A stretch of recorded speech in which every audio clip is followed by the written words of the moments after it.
It is time to go around the Big Ten. We got a big night of hoops this evening. It includes Duke and Michigan State from the United Center, part of the Champions Classic. Three outstanding Gavitt Games matchups, Wisconsin and Providence, Marquette, Illinois, and Iowa Creighton. We've got Penn State here on the network. They are trying to stay perfect in the Mike Rhodes era as they host St. Francis. Wisconsin now boasts the nation's #1 hockey teams on both the men's and women's side. The Badgers men in the top spot for the first time in 17 years. Conference loaded as always. 6 of the Big Ten's top 7 teams are ranked in the top 18 nationally. It is time for our big stat. Indiana's men's soccer team captured the Big Ten tourney title this weekend, topping Penn State 1-0. It marked the Hoosiers' 16th tournament championship all time. Not only is that the most in the Big Ten, it's the most in the Big Ten by 11, far and away the most dominant program in the league, which gets us to our big interview. It is Hoosiers coach Todd Yeagley. And coach, you guys win so much, I believe you might be the most frequent guest in the history of this program. So congratulations on joining us once again. It's always good to have you on. I know you're fresh off the field, getting ready for the NCAA tourney, but what are the emotions here as you head into another NCAA run? Well, thanks, Dave. Thanks for having us. Yeah, it was an amazing Sunday afternoon, playing for the Big Ten title. And as you alluded, we've been fortunate to win quite a few since the conference became a sport in 1991. That was my freshman year in college. So I've been a part of all these great moments in the Big Ten. But, we had a phenomenal crowd. Penn State's a great opponent. And I thought certainly based on the day, really worthy of the championship and really propelling us into the postseason. But the Big Ten is a really difficult conference to be consistently at the top. And I'm really proud of our ability to do that year in, year out. People focus on the championship, and it was a great match, but the semifinal win against Michigan was pretty amazing, 4-3, and just a wild, wild game. What did a win in that way mean to you? And we'll get into your season in just a bit, but early in the year, the goals were hard to come by, and then you go out and you score 4 in one of the biggest situations of the year. You hit it, Dave. Scoring was difficult. That was a 0-0 draw earlier in the year with Michigan. And, I thought, Michigan played really well against us and they were playing obviously for their postseason opportunities. And, we're scoring in different ways right now, which is what was missing earlier in the season. And we're more clinical. Our shots on goal, I think we were 180th in the country and we're now in the top 40. That really says it. We were always nationally competitive with shots and corners, some other key attacking, but our shots on goal were really, really below standard. And we've been a lot of focus on that. We've done a much better job on restarts. And with those two areas, we've been able to get different types of goals and some gritty goals, second plays and just, obviously the Sammy's goal in the final was a wonderful strike. But those are big, big moments. As a coach, after the game, you can reflect and go, that's going to help us. But in the time, Dave, your heart race, we had a 3-1 lead dissipate quickly. And that game had all kinds of emotion in it. And you kind of put that in the bank of like, okay, we can go back to that if we were to maybe give up a goal or two in a game that we felt in control. So, that helps us in the tournament.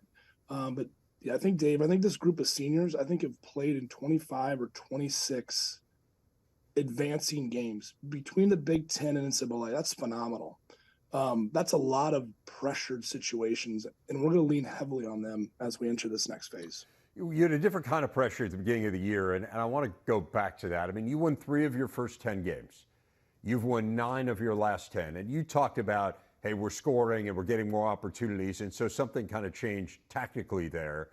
But how did things change kind of bigger picture with this team? How do you make a turn in that way after what was an uncharacteristic start given the powerhouse nature of this program? Yeah, I think that the ties with the new rule, Dave, I go back to 2019, a year that, we went to 4 overtime games in our first 4 and we won all of them in overtime. There's no ties or no overtime now in the regular season. So you see a lot more ties, and especially in a game you feel like you had the better of it and you just needed 20 more minutes or 10, whatever it might be, when we weren't getting. And it put pressure on winning games in regulation. It wasn't as much a big change. We were doing a lot of things well. We did make a couple movements with some personnel. Hugo Bacharach, we moved into midfield right about the time we started to really surge. That really has kind of changed the complexion. Jansen Miller was slid into center back, who's had a phenomenal season. Everyone's just gotten better, and our freshmen have matured. So I don't know if it was besides a few adjustments and just getting better. It wasn't like, man, the wheels were falling off early in the year. It was more, let's just tweak a couple things, stay confident what we're doing well, and things will turn out well. And they did. If you panic and start changing everything, then the wheels might have come off a bit. And they didn't for our group, and they just found ways to win games in different ways. And here we are in a really good position, playing our best at the most important time of the year. I feel like that is a critical element to our program success, finding November and December rhythm. And I feel really good where our group's at. We've talked a lot about your history in this program, obviously going back to your dad and the program that he built and the way that you've been able to continue it. Before we leave kind of the transformation of this team, or certainly the increase in the win total, let's put it that way, from the beginning of the year to the end of the year, I just want to talk to you a little bit about the pressure. Like, you talk about the tradition of excellence and just the expectations of this program. And it sounds like you weren't ready to panic in any way early in the year. But how much pressure is there where just the expectation year in and year out is that the Big Ten championship game is on your schedule, the NCAA championship game is on your schedule? Like, the expectation is that you're going to be there. How do you feel that during the course of a season? Oh, it can be challenging, Dave. And it's similar to what you tell your players. You have to live it too. You have to be very present and keep reminding yourself that pressure is an absolute privilege. I wouldn't trade it. And if you stay present and focus on controllables and just doing things well and not doing things for the short, but for the long game, they've worked out well for us. And, I don't look at a lot of statistics when it comes to like what our program has or hasn't done until Austin or SID gives me the information in the real time. And, we've had several this year that I'm like, wow, we did something again that we've never done as a program. But if you look at it and always trying to chase it, and that to me is when you're getting caught up in where the pressure can become insurmountable. My father will always be the standard. Our goal here is to keep us moving forward and to keep us fighting for championships. And that drives me every day. And I don't think of it as much pressure. I think of it as a privilege that we're able to be in this position. And our players that sign up for this, they know it. They know the responsibility, and they take a tremendous amount of pride in it. And when you're able to accomplish that, it's an amazing sense of it's an amazing feeling. And winning is really powerful, Dave. It is a feeling you want, and you want more of it. And that's what drives me, the winning. And we've been able to do a good job with that area. Well, you'll start your latest quest for another NCAA title coming up against Lipscomb here in the first round of the NCAA tournament. Give us a scouting report on them before we let you go, Todd. Yeah, really dynamic. I mean, they have, I think, some of the top attackers, one or two in the country, quite honestly, talking and looking a little bit at them.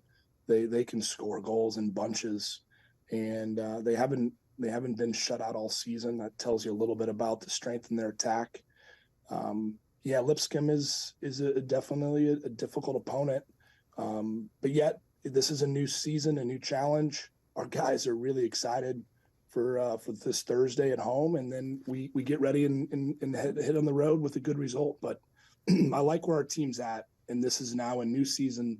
And again, playing your best soccer this time of the year traditionally has given us a great opportunity to keep advancing deep into the NCAA tournament.